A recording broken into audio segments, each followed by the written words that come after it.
Bismillahirrahmanirrahim. Assalamualaikum warahmatullahi wabarakatuh.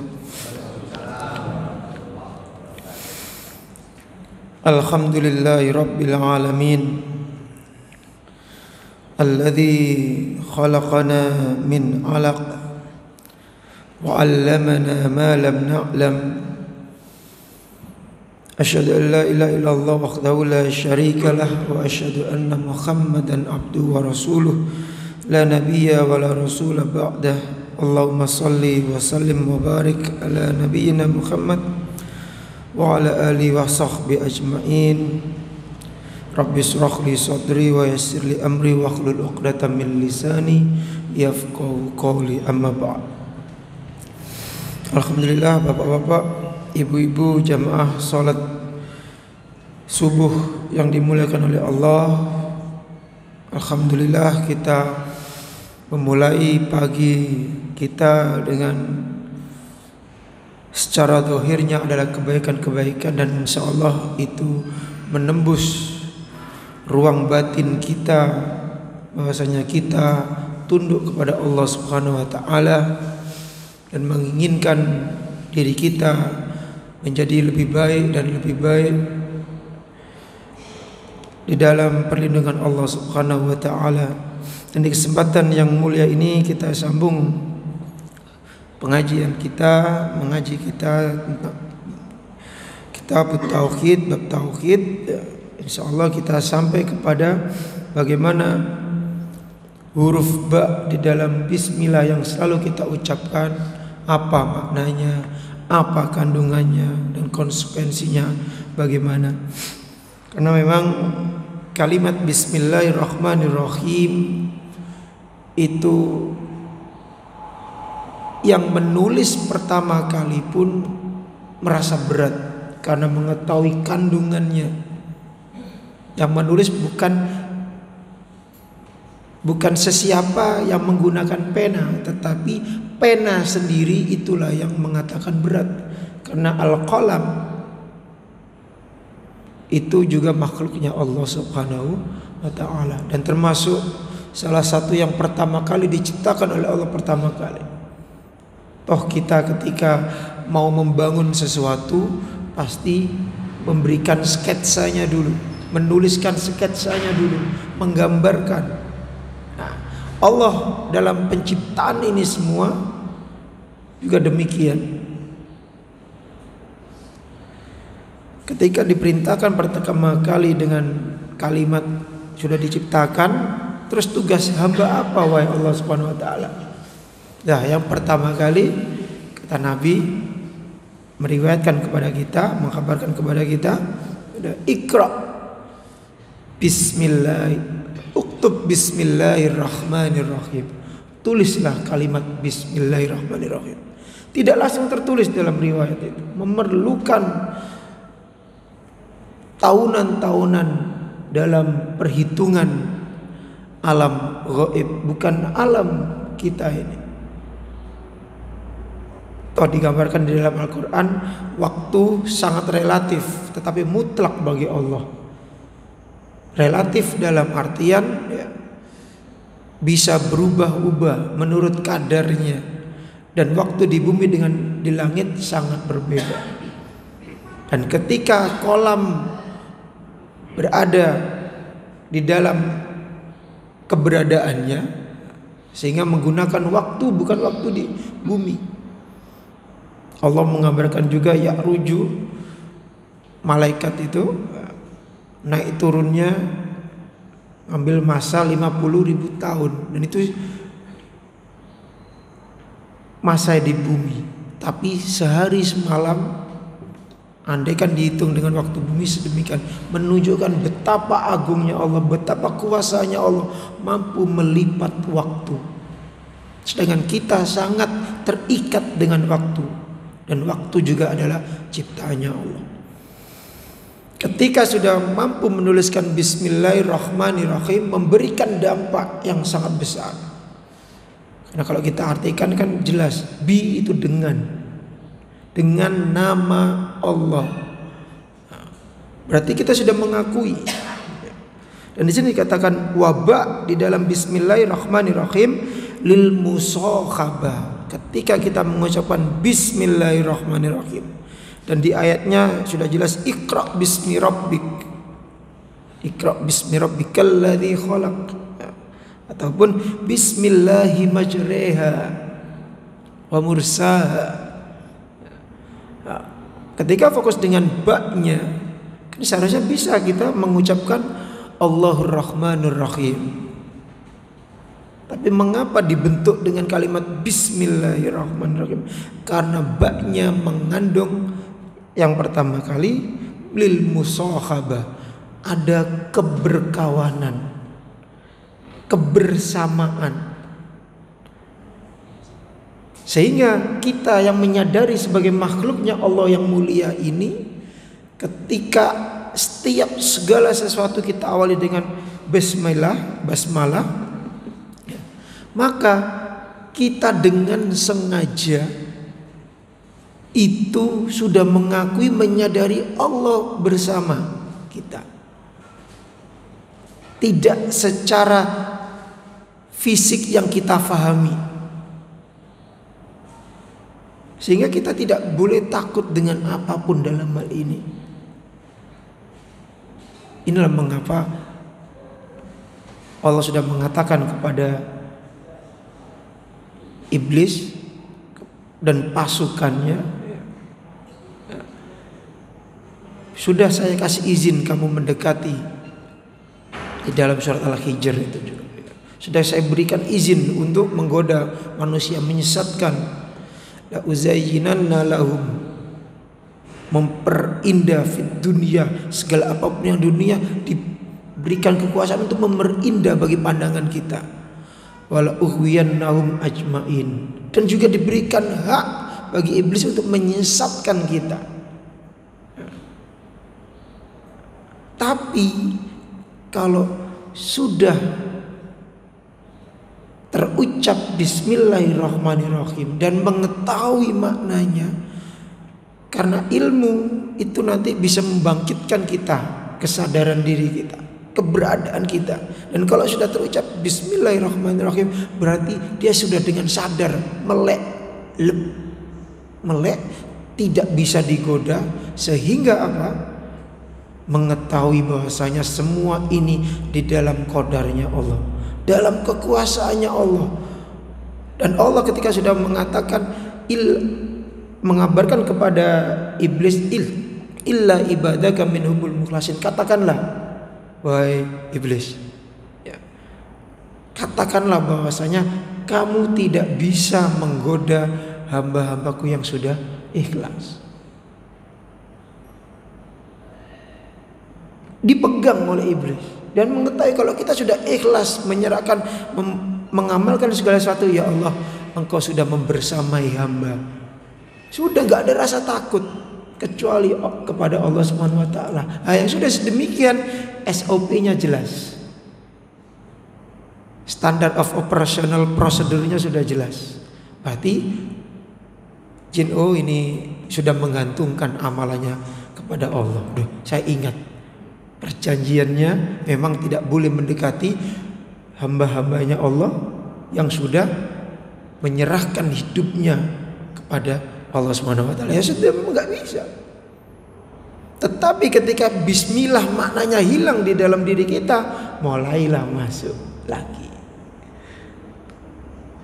Makanya kita ini hidup seperti kayak ada perisainya. Kita sendiri yang buka, kita sendiri yang nutup. Kalau kita tutup dengan bertauhid, ya sudah nggak akan mampu dimasuki oleh jin dan setan. Tapi kalau kita buka, lalai. Karena kita sebagai hamba Allah yang mudah lalai. Hanya disuruh untuk berzikir terus. Salah satu indikasi kalau kita memang sedang dirahmati Allah, karena rahmat Allah kadang pergi kadang datang. Kalau sedang dirahmati Allah, salah indikasi yang kedua ini yang tolong kita ingat sama-sama. Kalau kita sedang dirahmati Allah, hati kita mudah untuk bersyukur, lisan kita mudah berzikir, jasad kita mudah bersabar. Nah, kita fokus yang kedua, lisan kita mudah berzikir. Dan kita kalau mau jujur, andaikan mampu mulai bangun tidur sampai mau tidur lagi, memang tadi sadar, oh iya hari tadi saya alhamdulillah mampu untuk berzikir terus, berarti sudah ada tanda kita dirahmati oleh Allah. Dan kalau sudah demikian, setan yang ngantri dari arah manapun untuk mencoba menembus. Ini yang harus menjadi acuan kita. Ini adalah bulan yang tepat untuk kita mengisi lagi kekosongan-kekosongan di alam rohani kita.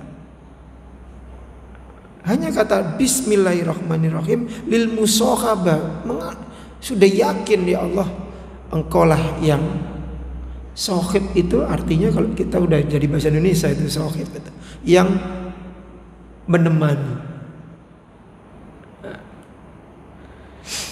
Wakila listi'anah. Dan kalau sudah musyahabah, nah ini yang tambah memperkuat. Kita itu sebenarnya selalu di dalam pertolongan dan perlindungan Allah. Makanya setiap hari kita diwajibkan baca iyyaka na'budu wa iyyaka nasta'in. Formalnya minimal 5 kali sehari.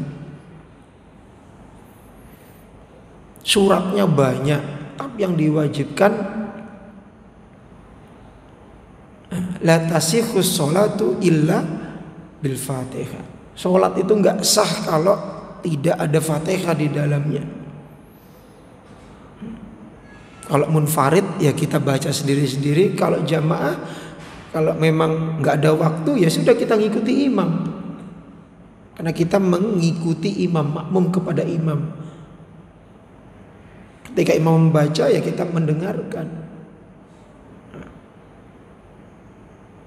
Ini yang penting untuk selalu kita camkan pada diri kita. Isti'anah berarti kita itu mendapatkan pertolongan Allah. Dan di awal-awal sudah saya katakan, ketika kita berikhtiar tidak boleh melepaskan tawakal. Ketika mulai berikhtiar itulah kita pasang tawakal kita. Karena ikhtiar dengan tawakal ibarat satu koin ataupun satu lembar mata uang. Ya nggak bisa kalau andaikan kosong lembar dibaliknya ya sudah uangnya nggak berlaku. Demikian juga kalau kita ikhtiar nggak ada tawakalnya dari awal, justru tawakalnya di akhir, ketika mentok nggak dapat apa-apa tawakal, ya sudah itu sama saja mengejek Allah Subhanahu Wa Taala. Naudzubillahi min dzalik. Inilah mengapa kita banyak melakukan dosa tidak sengaja dalam konteks ini karena hal ini. Kita minta pertolongan kepada Allah, tetapi dalam prakteknya sudah yakin, ilmunya sudah cukup, tawakalnya hilang. Giliran dapat, wah membanggakan diri. Dan salah satu keistimewaannya manusia yang gampang ditipu oleh setan yaitu mudah membanggakan diri kalau ia mendapatkan sesuatu apa yang ia inginkan. Tetapi kalau nggak dapat, ya sudah, baru datang kepada Allah tawakal. Berarti kan Allah didatangi cuma untuk keperluannya saja. Yang memang pada hakikatnya kita datang kepada Allah kalau kita perlu. Tetapi kalau kita sudah membahas tauhid, dan kalau dikatakan hidup kita ini untuk ibadah kepada Allah, ya kapanpun kita ini sebenarnya perlu kepada Allah Subhanahu Wa Taala. Fayakunu takdir, dan ini bermakna ketika ada bismillah. Jadi musakhabah, isti'anah, kita selalu dikawani oleh Allah, ditemani oleh Allah, dan kita selalu di dalam pertolongan Allah. Maka ketika mengucapkan bismillahi saja itu u'allifu hala kauni sebenarnya kita itu mengatakan kepada diri kita, maknanya adalah ya Allah, u'allifu khala kauni, saya memberikan kondisi, mengkondisikan diri hamba musta'inan bidzikri, dalam rangka untuk selalu memohon pertolongan kepada Engkau. Memohon pertolongan karena apa? Tubuh ini, diri ini miliknya Allah. Tolong ya Allah, pertemukan dengan sesuatu yang baik. Kalau sesuatu itu enggak baik, tolong Engkau jaga hamba. Sudah full kita dalam perlindungan Allah. Cuma kadang kita enggak terdetik sampai ke sana. Nah, inilah maknanya. Ketika ngomong bismillah saja, bismillah. Kalau udah telat baca doanya sebelum makan, kita baca bismillahi awwaluhu wa akhiru. Itu maknanya di sedemikian. U'allifu khala kauni musta'inan bidzikri. Sebenarnya ketika sudah mengucapkan dengan nama Allah, kita itu mengkondisikan diri kita di dalam pertolongan Allah Subhanahu wa taala.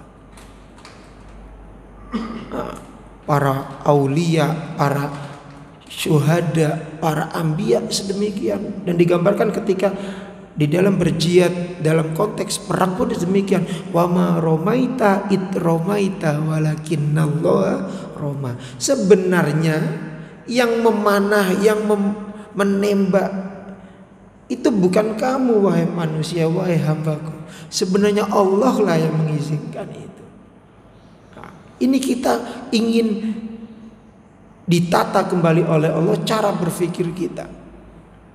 Biar apa ya itu tadi, biar kita nggak mudah untuk dihembuskan oleh setan, disulut api kebesaran yang ada pada diri kita. Dalam posisi apa kita tidak bisa terlepas dari sombong? Tidak ada. Tidak ada. Kalau bapak-bapak, ibu-ibu ingin tahu yang sebenarnya, setiap yang duduk di depan termasuk saya gini, ini juga kesempatan untuk menjadi besar dirinya juga tinggi karena ngerasa mampu menceramai. Tidak ada yang tidak terlepas dari sulutan api setan. Karena memang tujuannya untuk menjadikan tidak bersandar kepada pertolongannya Allah, tapi merasa dirinya cukup. Makanya Allah katakan kita ini fakir, tetapi hanya Allah yang ghani, yang maha kaya. Kita ini gak punya apa-apa. Buktinya kalau ada seseorang si fulan mengklaim dirinya memiliki ini, memiliki tanah, memiliki apa, ketika tidur dia gak bawa apa-apa. Sebelum tidur merasa punya mobil, merasa punya apa. Tapi sudah ketika tidur dia sudah gak punya apa-apa. Menunjukkan hakikat kita itu fakir ilallah. Benar-benar fakir. Tidak memiliki, karena Allah lah yang mencukupinya. Dan ini juga bermakna sama ketika kita mengucapkan, membaca Iqra bismi rabbik. Ketika diperintahkan malaikat Jibril untuk menyampaikan Iqra bismi rabbik, bacalah atas nama Tuhanmu, ataupun bacalah bismillahi majreha, ya Allah dengan namamu lah sebenarnya bahtera ini berjalan, kendaraan ini berjalan. Berjalannya juga di atas permukaan yang Engkau ciptakan. Mobilnya juga bahannya dari Allah, aspalnya juga bahannya dari Allah. Kita hanya membentuk aja. Semuanya dari Allah. Kok merasa, makanya Allah tidak suka dengan hamba-hambanya yang berjalan di atas muka bumi dalam keadaan menengadakan pandangannya, dalam artian sombong. Tidak suka dalam hal ini. Nah, ketika dikatakan bismillah dengan nama Allah, nah ini kita akan membahas yang ini. Ya, Allah, kata Allah menurut jenengan ini karangan manusia ataupun Allah sendiri yang mengabarkan? Allah. Kalau kita di dunia Arab selalu sering mendengarkan kalimat Allah, bahkan sekarang di zaman modern sudah terpelesetkan, yallah yallah kayak gitu. Kalau orang Arab kalau udah gitu, yallah yallah, ujung-ujungnya dari Allah Subhanahu wa taala. Allah dulu sebelum adanya risalah Islam, mereka udah kenal, mereka nggak ada masalah dengan asyhadu alla ilaha illallah, nggak ada masalah. Yang bermasalah itu wa asyhadu anna muhammadar rasulullah. Allah itu, jadi kalau dalam ilmu tauhid ada dua aliran besar yang mengatakan kata Allah itu bentuk dari suatu kata, dan yang lain mengatakan Allah itu ya tidak terbentuk dari suatu kata. Kalau terbentuk dari suatu kata dalam bahasa Arab ada kalimat mufrad, ada musanna, ada jamak. Kalimat tunggal, kata tunggal, kata dua, kata jamak. Kalau dikatakan Allah itu ilah, ini yang berpendapat bahasanya Allah itu bukan bentukan dari satu kata apapun. Karena Allah kalau dikatakan ilah berarti ada ilahani, alihah, Tuhan satu, Tuhan dua, Tuhan banyak gitu. Tapi yang berpendapat bahwasanya Allah Subhanahu wa taala itu bentukan dari satu kata karena ingin memahami ayat ketiga dari surat Al-An'am yang mengatakan wa huwallahu fis samawati wa fil ardi ya'lamu sirrakum wa jahrakum wa ya'lamu ma taksibun. Bisa dilihat nanti. Ini kalau arti depaknya, Allah arti harfiahnya Allah ada di langit dan ada di bumi dan mengetahui apa yang kita rasakan dan mengetahui juga apa yang kita tampakkan dan mengetahui apapun yang kita perbuat. Allah ada di langit dan di bumi. Nah, ini bahaya kalau di dalam kajian ilmu tauhid ada di langit dan ada di bumi. Berarti Allah berada di dalam ciptaannya. Langit ciptaannya Allah, bumi ciptaannya Allah. Oh, Allah ada di dalam langit, Allah ada di dalam dunia bumi. Ya, akhirnya tidak sedemikian. Jadi perlulah kita memahami Allah itu berasal dari kata ilah, karena ilah itu yang disembah. Berarti Allah lah yang disembah di langit dan Allah lah yang disembah di bumi. Nah, sedemikian. Dua-duanya sah, dua-duanya saling melengkapi. Tapi harus dilihat konteksnya di sini. Nah, karena memberikan satu konsekuensi, kata Allah Subhanahu wa taala itu sebenarnya datangnya dari Allah sendiri. Diinformasikan kepada Nabi Adam, disampaikan sampai ke Nabi Nuh, sampailah kepada kita. Datangnya dari Allah, bukan Nabi Adam mengarang, oh itu Tuhan saya, namanya Allah. Tidak, Allah yang mengabarkan, sampailah kepada kita. Dalam artian apa?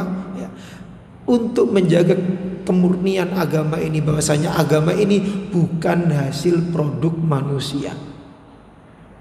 Oh oke, kita sepakat Tuhan kita nama ini. Tidak, memang namanya Tuhan, nama agamanya, aturan-aturan di dalam agamanya semua datang dari Allah, bukan datang dari Nabi Muhammad. Sebagaimana yang dibacakan oleh imam tadi, itu konteksnya apa? Apa yang disampaikan oleh Nabi, wa ma'atakumur rasulu fakhudu. Apa yang disampaikan oleh Nabi kepada kita, maka kita ambil. Jadi agama ini Nabi cuma menyampaikan, bukan karangannya Nabi sebagaimana yang dituduhkan oleh kaum yang tidak bersunat, yang mengatakan agama kita bukan Islam tapi Mohammedanism. Mohammedan, agama yang pengarangnya adalah seorang yang bernama Muhammad. Tidak. Nah, ini pentingnya. Semoga dengan kajian kita yang singkat ini memberikan manfaat. Ketika kita setiap mengucapkan bismillah, akhirnya tersadar tidak ada yang kita takuti, hanya Allah Subhanahu wa ta'ala. Subhanakallahumma wa bihamdika nasyhadu an la ilaha illa anta nastaghfiruka wa natubu ilaik. Allahumma anta rabbi la ilaha illa anta khalaqtani wa ana abduka wa ana ala ahdika wa wa'dika mastata'tu abu'u laka bi ni'matika alayya wa abu'u bi dhanbi faghfirli fa innahu la yaghfirud dzunuba illa anta. Kita perbanyak istighfar untuk diri kita, untuk orang tua kita, dan untuk muslim dan muslimat seluruhnya. Amin amin ya rabbal alamin. Assalamualaikum warahmatullahi wabarakatuh.